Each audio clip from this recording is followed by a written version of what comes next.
Hai, selamat pagi anak-anak. Bagaimana kabar kalian hari ini? Pasti baik-baik saja, bukan? Hari ini kita akan belajar materi tema 8, subtema 1, pembelajaran 2.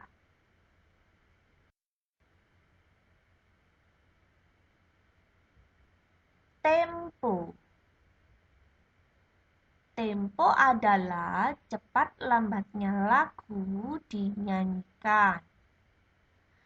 Alat untuk membantu mengolah tempo untuk keselarasan alunan musik disebut metronom Walser atau yang disingkat MM. Metronom mempunyai satuan yaitu BPM, beats per menit, yang artinya jumlah ketukan dalam 1 menit. Jenis tempo dan jumlah ketukan dalam 1 menit kalian dapat melihat pada tabel berikut.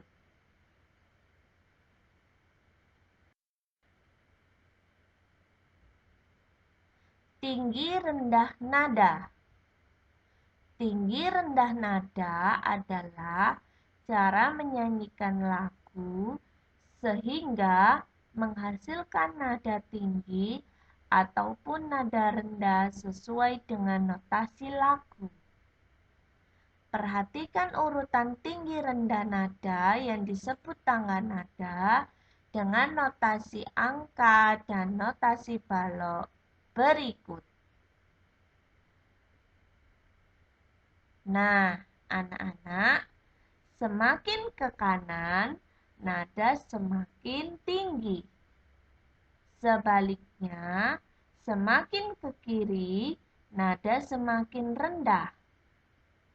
Nada bertitik di bawah berarti nada rendah.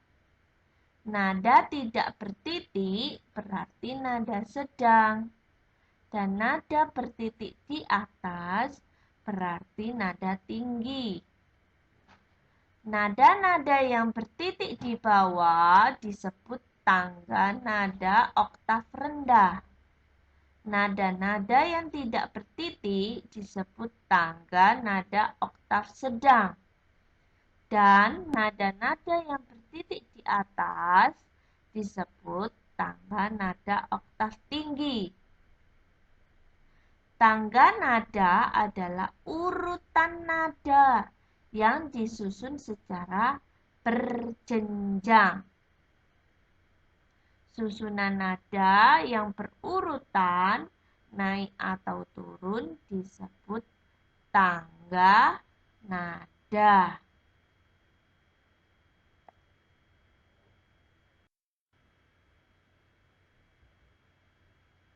Definisi dan ciri-ciri cerita fiksi. Pada kegiatan pembelajaran sebelumnya, melalui Zoom meeting, Ibu meminta kalian mencari informasi tentang definisi dan ciri-ciri cerita fiksi. Mari kita bahas yuk. Cerita fiksi adalah cerita rekaan atau khayalan yang tidak berdasarkan kenyataan, hanya berdasarkan imajinasi pengarang. Sedangkan, bagaimana sih ciri-ciri cerita fiksi? Yang pertama, bersifat rekaan atau imajinasi pengarang. 2. Memiliki kebenaran relatif atau tidak mutlak atau tidak harus. 3. Menggunakan bahasa bersifat konotatif atau bukan makna sebenarnya. Bisa juga merupakan sindiran. 4. Bahan cerita ada yang berasal dari pengalaman nyata si pengarang yang ditulis menurut khayalannya. 5. bentuk curahan emosi. 6. Tidak memiliki sistematika atau urutan yang baku. Dan yang terakhir, memiliki pesan moral atau amanah.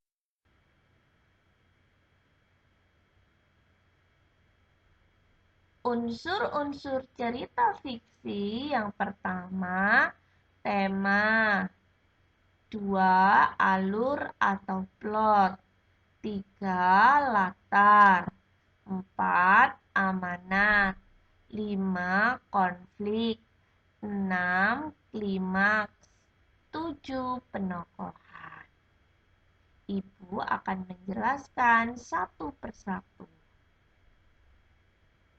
Tema adalah dasar yang digunakan pengarang untuk mengembangkan cerita.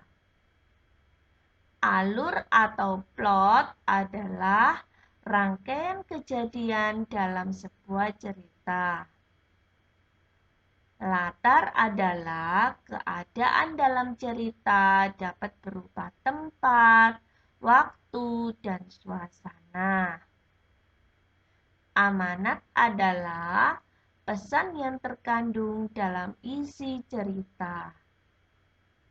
Konflik adalah bentuk perilaku yang saling bertentangan antara pelaku dalam cerita. Klimaks adalah sebuah konflik yang telah mencapai puncaknya dalam cerita. Dan yang terakhir, penokohan adalah cara atau teknik menampilkan watak dan sifat pelaku.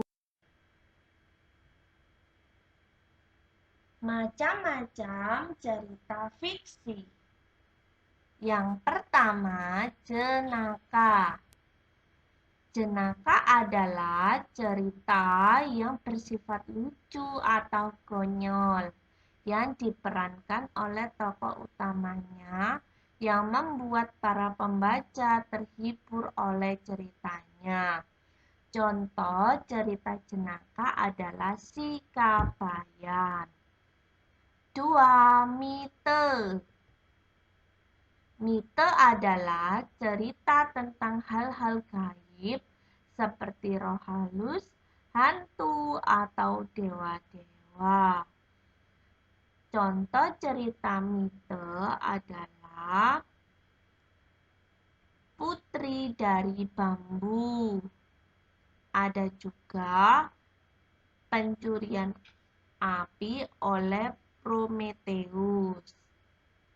Yang ketiga, fabel.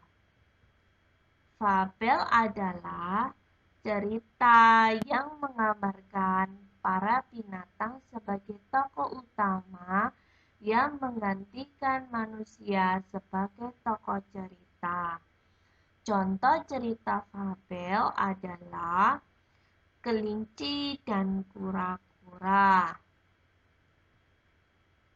Yang keempat, legenda. Legenda adalah cerita tentang asal-usul daerah atau tempat. Contohnya, cerita legenda adalah asal-usul Candi Prambanan. Selanjutnya, sage. Sage adalah cerita tentang kepahlawanan orang-orang di masa lalu yang terus dikenang sampai sekarang. Contoh cerita sage adalah Si Pitung. Selanjutnya, cerita pendek atau biasa disebut cerpen. Cerpen adalah cerita fiksi yang isinya padat dan langsung pada tujuannya dibandingkan karya-karya fiksi lain yang lebih panjang. Contoh cerita pendek, kalian dapat membaca di cerpen majalah buku. Novel. Novel adalah cerita yang terdiri dari rangkaian cerita kehidupan tokoh utama dengan orang-orang di sekelilingnya. Contoh cerita novel adalah Harry Potter atau Laskar Pelangi. Yang terakhir, roman. Roman adalah cerita fiksi yang menggambarkan tentang hubungan cinta atau romansa. Contoh cerita roman adalah Romeo dan Juliet.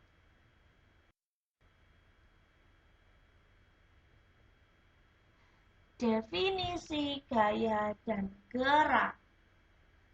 Coba perhatikan gambar tersebut. Paman Udin memindahkan meja dengan cara didorong. Paman Udin telah memberikan gaya pada meja tersebut. Nah, kita pada tema sebelumnya sudah membahas apa sih gaya. Gaya adalah suatu kekuatan yang mengakibatkan benda yang dikenainya dapat mengalami gerak, perubahan kedudukan, atau perubahan bentuk. Gaya juga dapat diartikan sebagai tarikan atau dorongan yang dapat memengaruhi keadaan suatu benda. Nah, apa bedanya dengan gerak? Gerak adalah perpindahan kedudukan suatu benda terhadap benda lainnya, baik berpindah kedudukan yang mendekati maupun menjauhi suatu benda atau tempat asal akibat benda itu dikenai gaya. Nah, apa sih perbedaan gaya dan gerak itu? Kita bahas satu-satu. Gaya.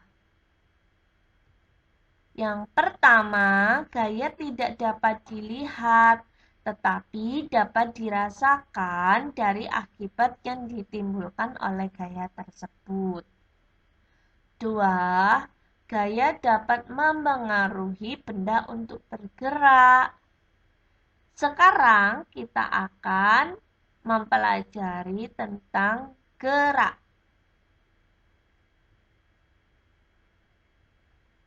Gerak adalah akibat dari suatu gaya. Gerak tidak dapat memengaruhi suatu gaya. Itu saja materi yang dapat Ibu sampaikan. Terima kasih.